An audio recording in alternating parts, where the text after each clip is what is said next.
Hola chicos, Ciencias Naturales 42. En estas relaciones de los microorganismos con el hombre, que hemos visto pues los utilitarios y en concreto las fermentaciones, tenemos que seguir con los siguientes, con los parásitos. Esos que son los malos, los parásitos. No son malos solo por ser parásitos, porque se aprovechan de tus sustancias sin reportarte ningún beneficio, sino porque te generan enfermedades, padecimientos, pato. Y por eso les llamamos patógenos, que generan enfermedades. Entre estos patógenos hay de todo. Dice, dentro de los parásitos distinguiremos, parásitos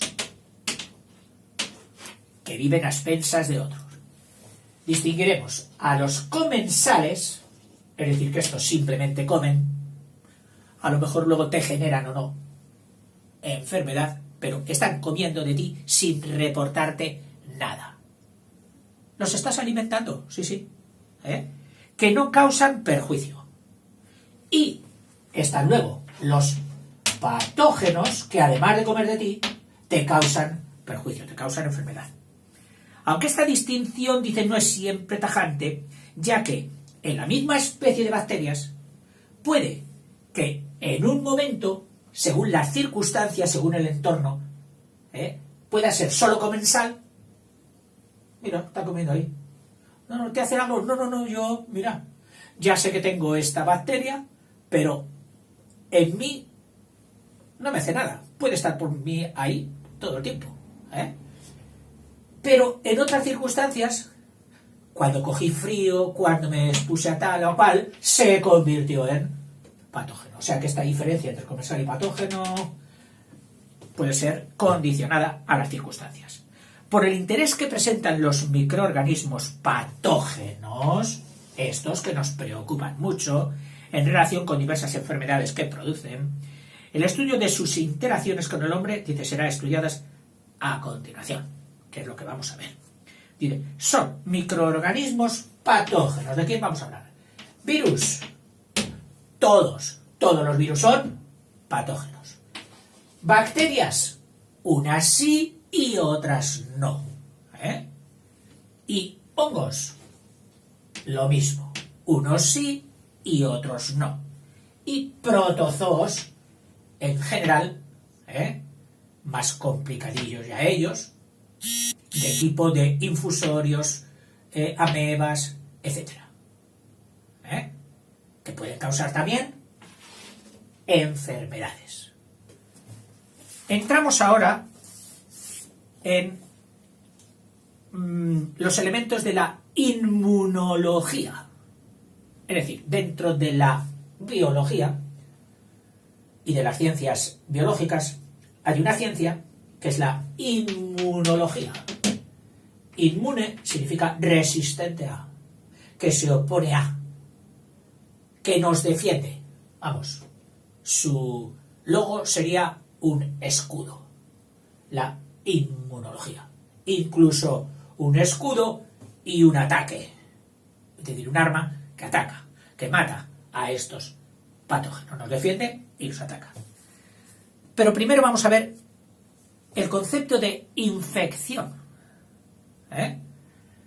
Con el nombre de infección se designa la penetración y desarrollo de un microorganismo patógeno en el cuerpo nuestro, de un animal o de un vegetal. Esa planta está infectada.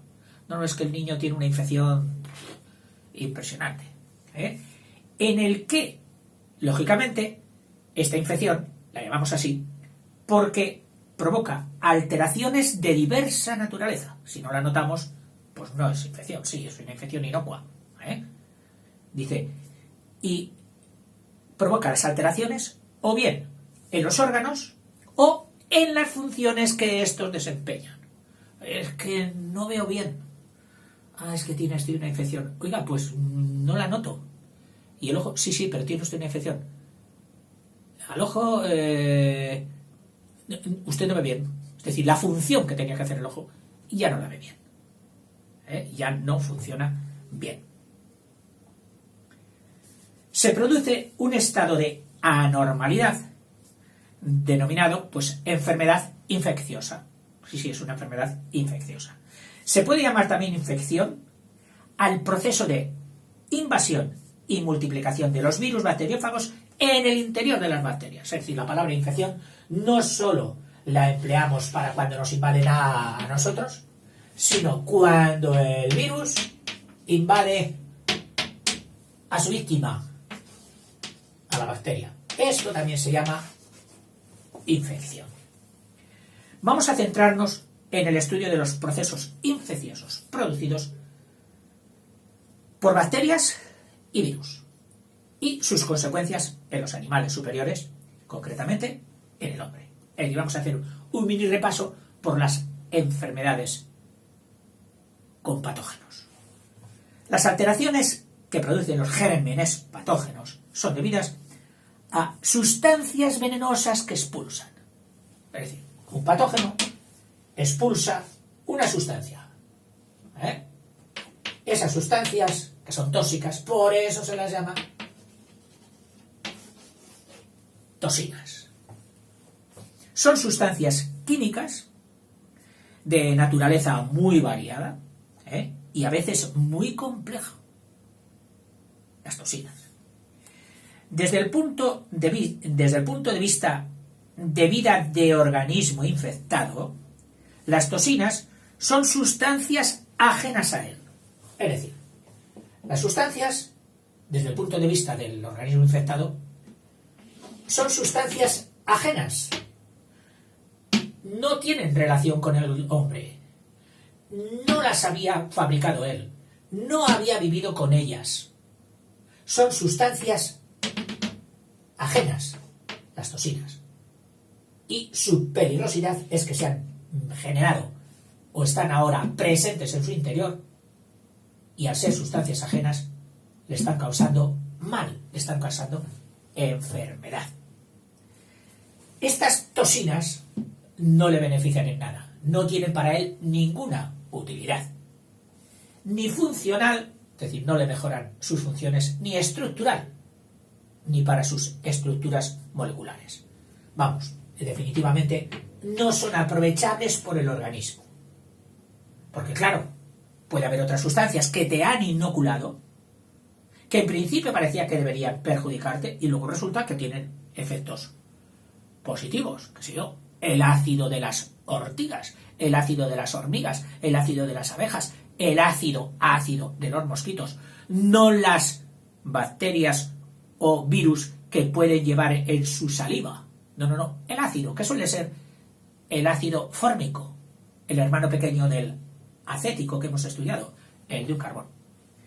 Que fíjate, se llama fórmico porque empezó a ser observado en las fórmicas, en las hormigas, que químicamente con la nomenclatura moderna se llama el metanoico, de un solo carbono. Dice, desde el punto de vista de los microorganismos patógenos, las toxinas son productos de su metabolismo, necesario para ejercer sus funciones vitales. Es decir, bajo nuestro punto de vista, son extrañas. Ahora, bajo el punto de vista de ellos, son sus productos, son sus alimentos, estas toxinas. Es decir, que estos mismos líquidos, estos mismos cuerpos químicos, para nosotros extraños y perjudiciales, y para ellos, para los patógenos, vitales. Es de lo que viven y lo que hacen. Lo han hecho con su metabolismo. Dice, ahora bien, el problema lógicamente se le plantea al huésped cuando estas toxinas no solamente no las puede aprovechar, que sería lo de menos. Oye, pues no las aprovecho, pero ahí están. No, eso sería lo de menos. Sino que además le producen un perjuicio. Aparece entonces una interacción, una interacción de tipo competitivo.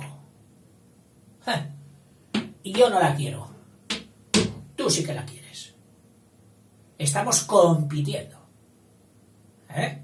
en tener o no tener estos cuerpos, estas toxinas. Eres mi competidor. A ti te conviene tenerlas, a mí no. Porque además me perjudican. De un lado, el microorganismo parásito las necesita. Y lo curioso es que en esta competición el organismo parásito no puede vivir solo tampoco. Necesita del hombre. Necesita un sustrato, algo donde meterse y donde sacar sustancias para vivir. O sea, las toxinas le son favorables. A nosotros no. Pero además de todo eso, somos imprescindibles para los parásitos. Sin nosotros no vivirían. El huésped, que es el organismo infectado, padece los efectos de esta invasión. El germen, que así se llama al parásito, también gérmenes, además de alimentarse de sus propios principios inmediatos, además de alimentarse de lo que él ha hecho, con su metabolismo, produce toxinas, o sea, no solo los gérmenes no solo producen toxinas, producen también principios inmediatos que son sus alimentos. Pero es que no solo hace eso, sino que produce también toxinas, que es lo que nos fastidia. Porque si fuera solamente un comensal no parásito, pues estaría produciendo sus principios inmediatos para alimentarse él, pero no toxinas para fastidiarnos a nosotros. Dice, estas toxinas que actúan para nosotros como auténticos venenos. Estas pueden producir en el huésped unas alteraciones de las estructuras y de las funciones, como habíamos dicho ya antes, y en ocasiones incluso provocar nuestra muerte. Por tanto, si queremos sobrevivir, necesitamos repeler la invasión, que no nos invadan. No vayas por ahí que vas a coger una infección. Ponte esto, ponte esta crema, ponte esta ropa, ponte esta... Repeler la invasión, que no nos entren los parásitos. Y no solo esto, sino también, si han entrado, impedir su desarrollo, impedir que se reproduzcan y nos llenen. Muchas veces nos habrán entrado unos patógenos de estos, pero pobrecicos, nuestro sistema, el sistema inmunitario, les ha bloqueado y ya no han seguido, no han podido. Vamos a ver cómo ocurre esto. Esta capacidad de agresión, esta capacidad que tienen de agredirnos, de infección, de meterse un germen patógeno, es lo que se denomina, es decir, su capacidad para meterse, es lo que se denomina la virulencia. Este patógeno, esa enfermedad es virulenta. Se propaga rápidamente y es muy difícil atajarla. O sea, su agresividad es lo que llamamos la virulencia. Los sistemas de defensa del organismo infectado, o sea, por una parte la agresividad y por otra parte nuestras defensas, nuestros castillos. Y ahí vive el sistema inmune. El sistema inmune o inmunológico. Vamos a ver ahora la virulencia de los patógenos. La virulencia, pues claro, depende de muchas cosas. Es que claro, en aquel momento se dieron unas lluvias con un calor, luego también determinadas plantas que había, excrementos, etcétera, y eso aumentó la virulencia. Después de las guerras, antiguamente los romanos decían post festum Post festum, dos puntos, pestum, después de la fiesta, la peste. En aquellas fiestas que debían hacer ellos, que nos presentan como bacanales, con desórdenes, con todo tipo de excesos, pam. Al día siguiente se quedaban todos medio... descuidaban la higiene, descuidaban la limpieza, descuidaban todo, ¿vale? ¿Y qué venía? Pues pestum, las pestes, las enfermedades infecciosas. Dice que la virulencia, es decir, ¿de qué depende para que un patógeno sea virulento más o menos? Más o menos virulencia, depende. Primero, de la capacidad, de dos factores. Capacidad de invasión, es decir, este patógeno se mete enseguida. Bueno, pero sí se mete con facilidad. Pero luego también depende de su mayor o menor producción de venenos, de toxinas. Es decir, puede ser muy intrusivo, que se mete rápidamente, pero luego apenas hace toxinas. Bueno, pues vamos a ir tirando. No. Es que además de ser muy contagioso, que es la expresión que se utiliza para su virulencia, hace muchas toxinas y muy malas. Entonces, todo ello decimos que es una enfermedad virulenta muy peligrosa. Hablemos de la viruela, de la peste negra, todas aquellas horrorosas de las que la humanidad parece ser que se ha librado ya. En cuanto a su capacidad de invasión, da lugar a la proliferación de los microbios patógenos en los tejidos y en el medio interno. Es decir, se meten en los tejidos, en el material del cuerpo humano, y en el medio interno del hombre. Las alteraciones orgánicas y funcionales producidas por la invasión y la proliferación de los microorganismos se debe, por una parte, a su simple acción mecánica. Es decir, es que esto está interfiriendo en el mecanismo del músculo, por ejemplo. Es decir, solo con su acción mecánica, que están presentes ahí, que ocupan un espacio, que molestan, que impiden realizar funciones. Eso ya sería una parte del malestar, del mal que nos provocan. Y puede ser si es en una zona solo, es decir, sí, mira, aquí se te nota, uy, esto está infectado. Bueno, pues eso, si es local, si esta acción es local, es lo que llaman un absceso. Un absceso. Y, no, tú tienes ya una gripe generalizada o un picor generalizado, no, generalizado, es decir, en todo. Entonces es lo que se llama, si es general, es lo que se llama una septicemia. Local, absceso. General, septicemia. Por otra parte, los alimentos celulares que nos roban, por otra parte, o sea, ya se meten en los tejidos y con su acción mecánica ya nos fastidian bastante.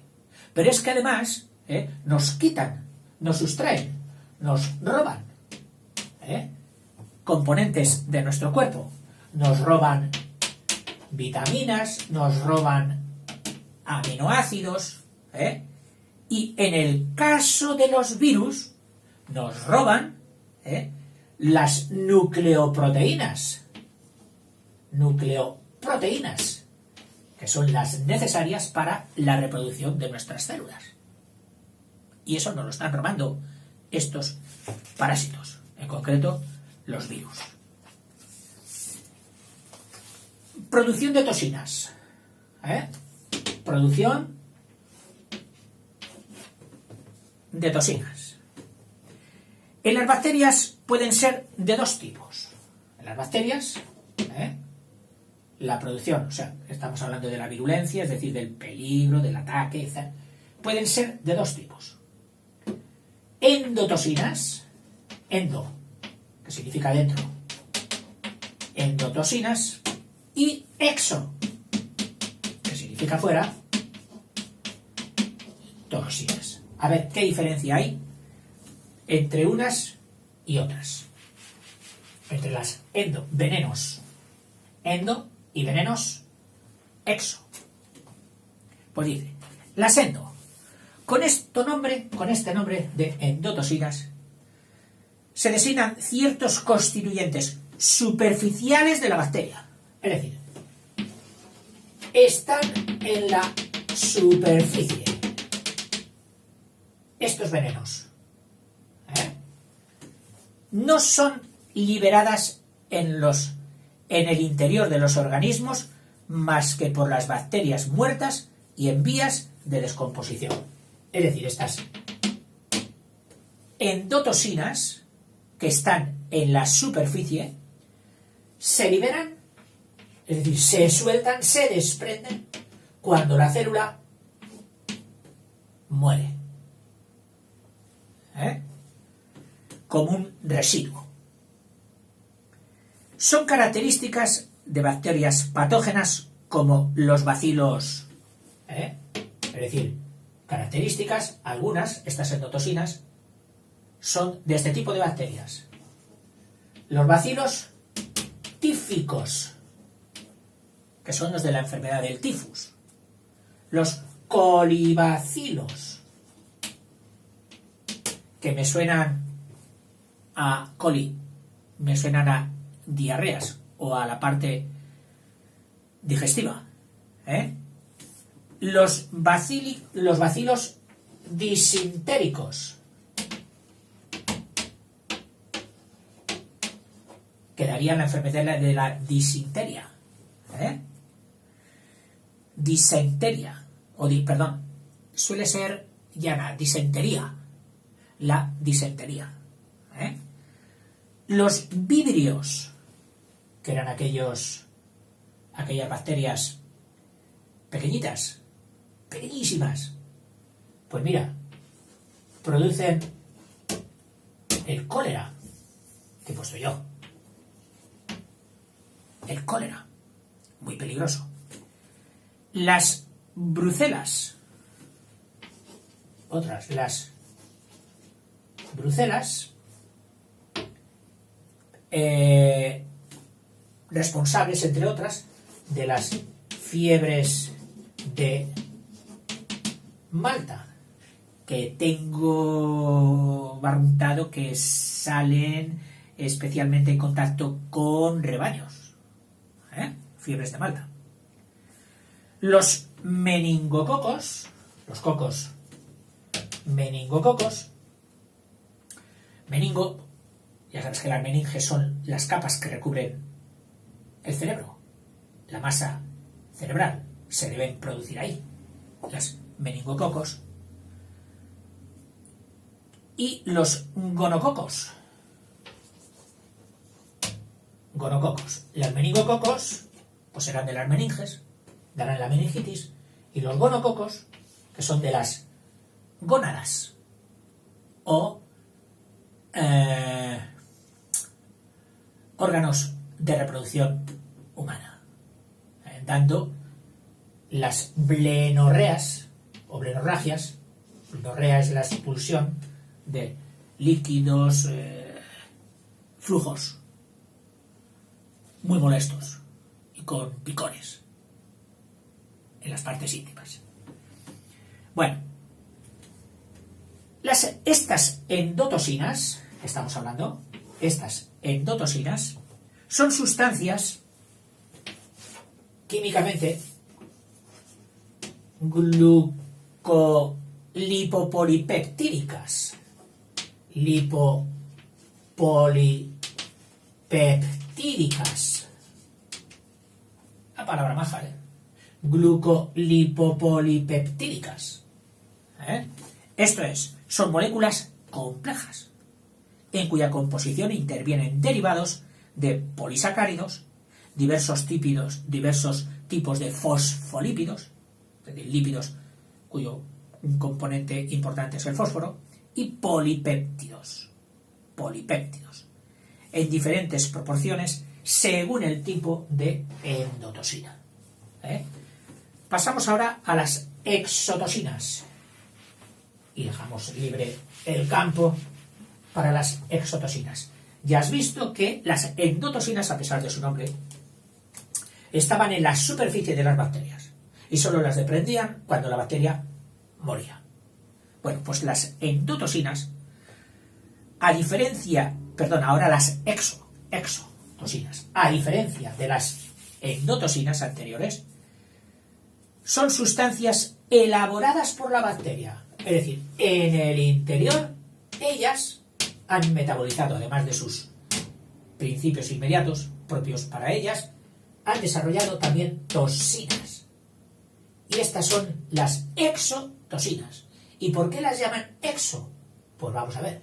Seguramente es porque las expulsan voluntariamente, no en periodo de descomposición o muerte, sino en cualquier momento, estando vivas, las expulsan hacia el exterior. Dice que se agregan al exterior y se difunden por todo el organismo infectado, por todo nuestro cuerpecito. Son venenos muy tóxicos estas exotoxinas, más que las endotoxinas. Es decir, las exotoxinas son peores, más crueles, capaces de producir la muerte al hombre. Son producidas por bacterias patógenas, lógicamente, como el bacilo temido tetánico en los pueblos de campo, labradores, como en el que yo viví de niño, era temido, muy temido. No te pinches con la horca, no te pinches con la azada, no te pinches. ¿Por qué? Porque el tétanos es un bacilo, que me parece que ya te lo he dicho, que vive endémicamente en el caballo. El caballo desde que nace ya hereda el bacilo del tétanos y vive con él. Y está en todas las heces y en toda... sobre todo. Pero nosotros no. Suerte tenemos que el bacilo tetánico, por contacto, no entra. No puede sobrepasar la capa de la piel. Ni siquiera alimenticiamente. Pero sí cuando de alguna manera se mete en el torrente sanguíneo, mediante una punzada, mediante un pinchazo, como puede ser una punta, como puede ser esto. Me gustan las chapuzas, me gusta el bricolaje, y utilizas a veces por maderas antiguas, clavos antiguos. Y me he pinchado. Vas al médico, oiga, que me he pinchado con un clavo, y el pinchazo es de cierta penetración. Bueno, pues habrá que ponerle una vacuna antitetánica. Normalmente me ponían gamma globulinas,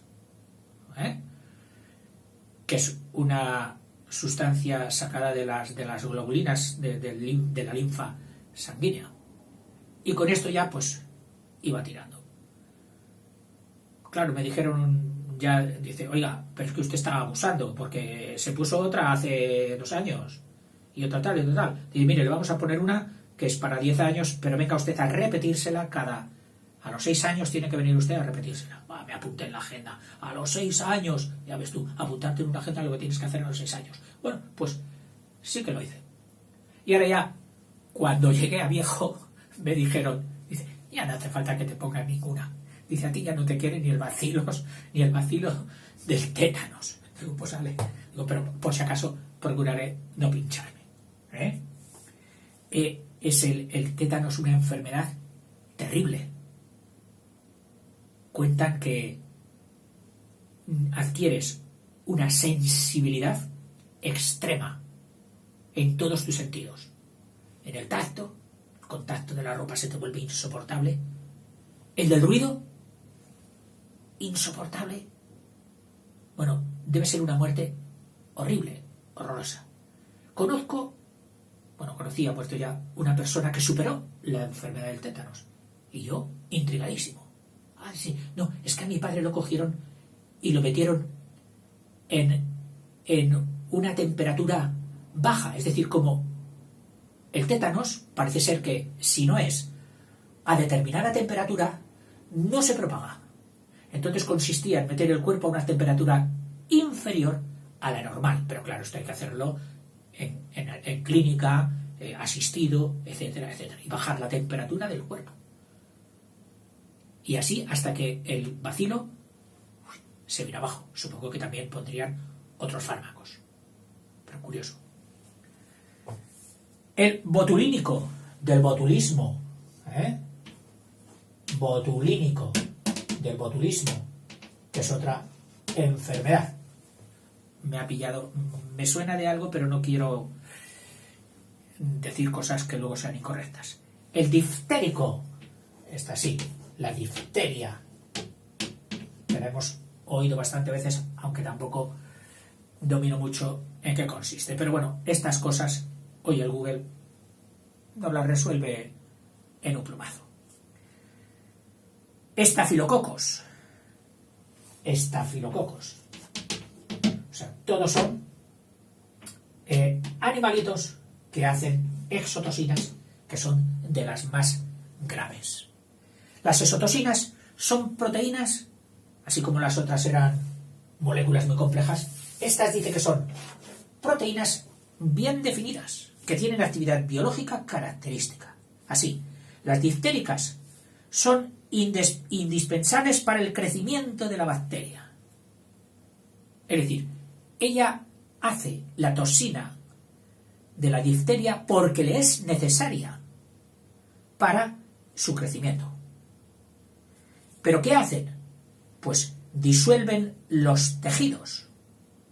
Y sin ellas, el parásito sería incapaz de renovar sus estructuras. Moriría por agotamiento de viejo. También interrumpen la biosíntesis de proteínas. A nosotros no nos dejan sintetizar proteínas que son necesarias para todo, en nuestras células. Las toxinas, en concreto del Clostridium perfringens, que se llaman también, dice, son enzimas o lecitinasas. Todas las enzimas suelen acabar en asas. Lecitinasas. ¿Por qué? Porque estarán en la lecitina.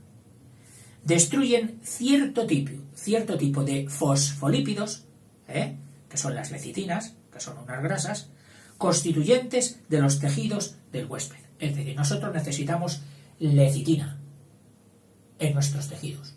Pues en el Clostridium nos fastidia la lecitina y nos pueden matar. En general, todas las acciones llevadas a cabo por las exotoxinas entrañan las más graves consecuencias patológicas. Bueno. En el vídeo siguiente vamos a pasar al ataque y a la defensa. Hemos visto cuáles son sus armas y quiénes las generan. En el siguiente vamos a ver nuestras respuestas, la inmunología. Hasta ahora.